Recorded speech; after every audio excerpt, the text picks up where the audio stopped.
انسان اپنی زندگی گزارنے کے بعد جس جہان کی طرف رجوع کرتا ہے اسے عالم برزخ کہتے ہیں۔ اللہ نے اس دنیا کو پیدا فرمایا تو اس کے پھر فنا ہونے کا وقت بھی مقرر کر دیا اور اس دن کو قیامت کا نام دے دیا، جسے ہم اور آپ عالم آخرت کہتے ہیں۔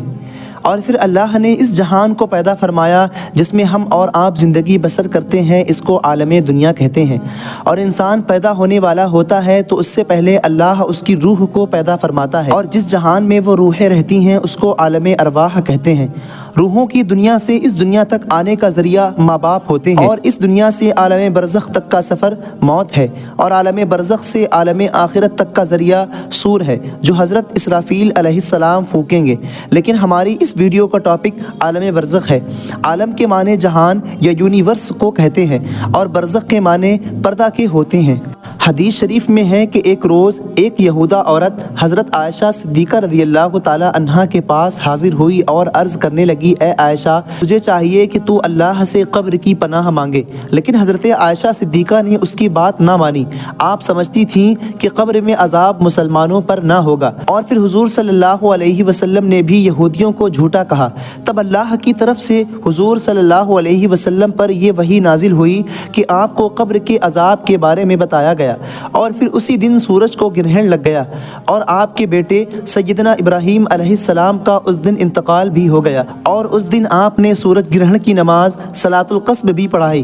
اور پھر خطبہ دیا، اور خطبے میں اپنے صحابہ کرام کو تفصیل سے بتلایا، اور عذاب قبر سے محفوظ رکھنے کی دعا کی، اور صحابہ کو سکھلائی، اور صحابہ کو حکم دیتے ہوئے فرمایا کہ تم بھی ہر نماز کے بعد عذاب قبر کی دعا کیا کرو۔ اور مورخین بیان کرتے ہیں کہ عالم برزخ کے دو مقام ہیں، ایک کا نام علیین ہے جس میں پاک روحیں رہتی ہیں، یعنی ان انسانوں کی روحیں جنہوں نے اپنی زندگی اللہ کے فرمان کے مطابق گزاری اور اس کے احکاموں کو تسلیم کیا، اور دوسری جگہ کا نام سجین ہے جس میں بدکار، گنہگار اور کافروں کی روحوں کو رکھا جائے گا، اور یہ تمام روحیں قیامت تک یہی رہیں گی، جو کہ ایک لمبا عرصہ ہوگا۔ اگر روح نیک ہوگی تو سکون سے رہے گی، یعنی جنتی اشیاء کے فوائد کا مزہ چکھے گی اور جنت کی نعمتوں سے فیضیاب ہوگی، اور اگر روح بدکار ہوگی تو پھر جہنم کی تکلیفیں اس کے ارد گرد رہیں گی، اور پھر قیامت کے دن اپنے حساب کتاب کے بعد اپنی اعمال کے اعتبار سے جنت یا جہنم میں چلی جائے گی۔ علماء بیان فرماتے ہیں کہ انسان کی موت کے بعد روح کو پھر سے اسی جسم میں ڈال دیا جاتا ہے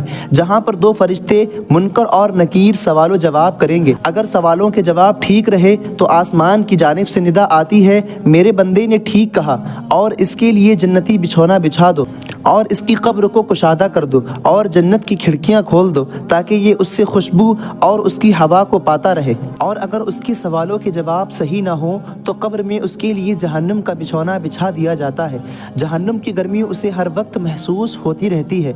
اور اس کی قبر اتنی پتلی ہو جاتی ہے کہ اس کی پسلیاں آپس میں ٹکرا کر چور چور ہو جاتی ہیں۔ اور پھر اسی طرح نیک روح کو نور سے منور فرشتے، خوبصورت فرشتے اس کی روح کو علیین میں چھوڑ دیتے ہیں، اور بدکار گنہگار کی روح کو سجین میں خوفناک فرشتے چھوڑ کر آتے ہیں، اور پھر سجین میں بری روحوں پر دردناک عذاب ہوتا ہے، جبکہ علیین میں نیک روحوں پر کوئی پابندی لاگو نہیں ہوتی، اور خوبصورت باغ جیسی جگہ پر ایک دوسرے کے ساتھ سکون سے رہتی ہیں اور ایک دوسرے کو پہچانتی بھی ہیں۔ اور دوسری طرف سجین کے فرشتے بری روحوں پر عذاب دیتے ہیں۔ علیین میں روحیں ایک دوسرے کو دیکھ کر خوش ہوتی ہیں اور ایک دوسرے سے باتیں کرتی ہیں، اور جو وقت دنیا میں انہوں نے ایک دوسرے کے ساتھ گزارا ہوتا ہے اس کو یاد کرتی ہیں، اور نئی آنے والی روحیں ایک دوسرے سے اپنے پیاروں کی خبر لیتی رہتی ہیں کہ میرا فلاں کس حال میں ہے، اور اگر آنے والی روح یہ کہے کہ تمہارا فلاں تو کب کا مر چکا ہے مگر وہ یہاں علیین میں نہیں، تو یہ نیک روحیں سمجھ جاتی ہیں کہ اسے سجین میں بھیج دیا گیا ہوگا۔ نیک روحیں اپنے پیاروں کا انتظار ایسے کرتی ہیں جیسے کوئی گھر سے دور اپنے گھر والوں کے ملنے کا انتظار کرتا ہے، اور مقام علیین میں نیک روحوں کے علاوہ شہداء، صحابہ، انبیاء کرام کی روحیں بھی ایک دوسرے کے ساتھ ملتی رہتی ہیں۔ روایات میں آتا ہے کہ نیک روحیں اپنی قریبی رشتہ داروں سے ملاقات کریں گی، جیسا کہ نبی پاک صلی اللہ علیہ وسلم نے حضرت فاطمہ الزہرا رضی اللہ تعالی عنہ سے فرمایا تھا کہ میرے وصال کے بعد اے فاطمہ تم ہی مجھ سے سب سے پہلے ملو گی، اور بالکل ایسا ہی ہوا۔ آپ صلی اللہ علیہ وسلم کے وصال کے 5 سے 6 ماہ کے بعد حضور صلی اللہ علیہ وسلم سے آپ کی بیٹی پیاری فاطمۃ الزہرا جا ملی۔ پیارے دوستو، یاد رہے عالم برزخ وہ جگہ ہے جہاں روحیں قیامت تک رہیں گی۔ اللہ رب العزت سے دعا ہے کہ اللہ عالم برزخ میں ہماری روحوں کو مقام علیین میں رکھے۔ تو ناظرین، آج کی اس ویڈیو کا ہم یہیں